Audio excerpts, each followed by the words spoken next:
Bismillah, wassalatu wassalamu ala rasulillah, wa ala alihi wa sahbihi wa ala. Asyhadu an la ilaha illallah, wahdahu la syarikalah, wa asyhadu anna Muhammadan abduhu wa rasuluhu la nabiyya ba'dah, amma ba'd. Baik, terkait ibadah yang ringan, ya, tapi pahalanya besar saat puasa atau saat bulan Ramadan, ya. Maka sebenarnya banyak sekali ya ibadah yang ringan, ya, kemudian pahalanya besar, ya, termasuk salah satu bentuk daripada kemuliaan bulan Ramadan adalah kemuliaan waktu, yang mana ketika kita melakukan seluruh kebaikan apapun di bulan Ramadan, maka pahalanya pun akan dilipat gandakan, ya.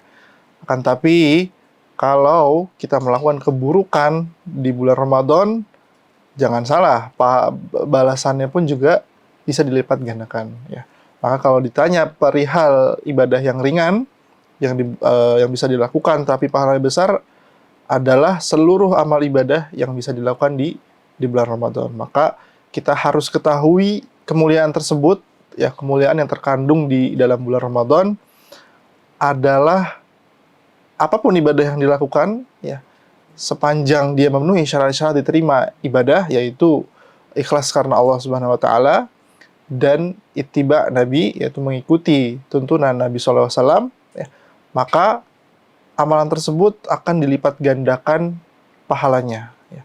Maka kita harus manfaatkan momen-momen bulan Ramadan, dari sahurnya, ya, kemudian dari baca Quran, dari sholat, dari mulai sholat subuh, bahkan bekerja pun kalau diniatkan ibadah, maka itu bisa bernilai pahala yang sangat besar di sisi Allah Subhanahu wa taala.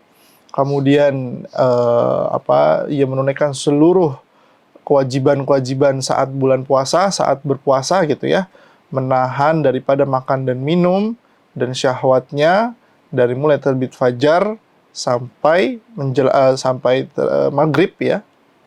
Maka ketika dia pertahankan itu semua, ya, pahalanya sangat luar biasa, ya. Bahkan puasa itu sendiri pun mengandung pahala yang sangat luar biasa, ya. Dikatakan bahwasannya puasa itu yang membalas langsung pahalanya adalah Allah Subhanahu wa taala, ya. Bani Adam itu ketika melakukan amalan, maka semua amalan itu untuknya, ya, kecuali puasa, ya. Kecuali puasa, maka puasa itu pahalanya untuk Allah dan aku yang akan langsung membalasnya, kata Allah Subhanahu wa taala. Tapi ada beberapa rekomendasi amal-amal yang sangat ringan sekali yang bisa dilakukan sepanjang kita berpuasa di bulan Ramadan, dan bahkan bisa kita teruskan di luar bulan Ramadan, ya. Amalan tersebut adalah yaitu berzikir, ya. Berzikir kepada Allah Subhanahu wa taala, yaitu kita mengucapkan kalimat-kalimat yang dicontohkan oleh Nabi Shallallahu alaihi wasallam dengan cara memahami maknanya, ya, kemudian diamalkan maknanya. Salah satu contohnya dalam hadis Nabi disebutkan kalimatani khafifatani ala lisan, ya. Ada dua kalimat yang ringan di lisan, ya. Kemudian tsaqilatani fil mizan, dan berat di timbangan. Maksudnya di timbangan yaumul mizan nanti, ya. Habibatani ila rahman, ya, dan disukai oleh Ar-Rahman, maksudnya sangat dicintai oleh Allah Subhanahu wa taala. Apa kalimat tersebut? Subhanallah wa bihamdihi subhanallahil azim, ya. Yaitu maha suci Allah dan segala puji baginya, ya. Kemudian maha suci Allah yang maha agung. Ketika kita berzikir dan mengucapkan subhanallah wa bihamdihi subhanallahil azim, ya, di tengah-tengah kesibukan kita atau di tengah-tengah kita saat berpuasa, tidak sedang melakukan apa-apa, misalkan sedang melamun, atau dalam berkendara, atau dalam transportasi publik lainnya misalkan, daripada buka-buka scroll yang bisa menyebabkan mudarat lainnya, bisa kita ucapkan kalimat-kalimat ringan seperti ini, ya. Sehingga tadi kita memahami maknanya bahwasannya subhanallah bihamdi, ya, maha suci Allah dan segala puji bagi Allah. Kemudian kita juga pahami maknanya subhanallahil azim, maha suci Allah, ya. Kemudian kita ucapkan itu, ya, itu bisa menjadi pahala yang sangat besar bagi kita, terlebih lagi di bulan Ramadan.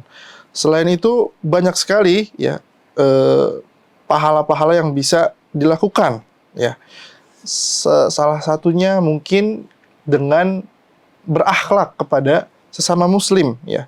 Dikatakan bahwasannya ma syai'u athqalu fi mizan, ya. Tidak ada sesuatu pun yang lebih berat di dalam timbangan seorang mukmin selain akhlak yang baik, ya. Maka kita ketahui bahwasannya akhlak yang baik itu memiliki timbangan yang begitu berat, ya, di yaumul mizan nanti bagi seorang muslim. Dan di sini diteruskan bahwasannya sungguh Allah membenci orang-orang yang, ya, berkata keji dan kotor. Maka ketika kita menahan daripada kata-kata yang keji dan kotor, itu termasuk akhlak seorang muslim, ya. Tidak mengatakan sesuatu yang keji dan kotor, itu termasuk akhlak seorang muslim yang bisa memberatkan pahala di yaumul mizan nanti. Juga dikatakan bahwasannya dari hadis Abu Hurairah dikatakan Rasulullah SAW ditanya mengenai perkara yang banyak memasukkan seseorang ke dalam surga. Beliau menjawab, ya, beliau mengatakan takwa kepada Allah dan berakhlak yang baik, ya. Beliau ditanya juga mengenai perkara yang banyak memasukkan orang ke dalam neraka. Beliau menjawab perkara yang disebabkan karena mulut dan kemaluan. Maka dari hadis ini kita bisa ambil pemahaman bahwasannya bertakwa dan bertakwa dan berakhlak yang baik, ya. Bertakwa itu berarti kita menjalankan seluruh kewajiban yang Allah perintahkan dan Rasulullah perintahkan, ya. Kemudian kita juga sekaligus menjauhi seluruh larangan yang Allah dan Rasulnya larang, ya. Dua itu harus sekaligus dijalani. Tidak boleh kita hanya sekedar memenuhi kewajiban kemudian tetap melaksanakan keburukan, ya. Atau sebaliknya, melaksanakan keburukan, menahan daripada keburukan tapi tidak melaksanakan kewajiban. Itu bukan termasuk orang yang bertakwa. Orang yang bertakwa adalah yang melakukan seluruh kewajibannya sekaligus menjauhi seluruh larangan-larangannya. Kemudian tadi ditambah dengan akhlak yang baik. Akhlak yang baik ini sangat banyak sekali. Hadis-hadis Nabi SAW yang berbicara tentang akhlak yang baik ini sangat banyak sekali. Salah satunya kita berwajah senyum kepada sahabat kita, kepada orang yang kita temui, itu juga termasuk akhlak yang baik.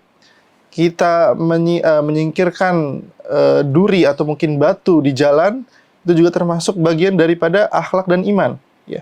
Kita menolong orang yang kesulitan, ya, walaupun sekedar mungkin hanya menunjukkan jalan agar dia tidak tersesat, itu juga termasuk akhlak yang baik, ya.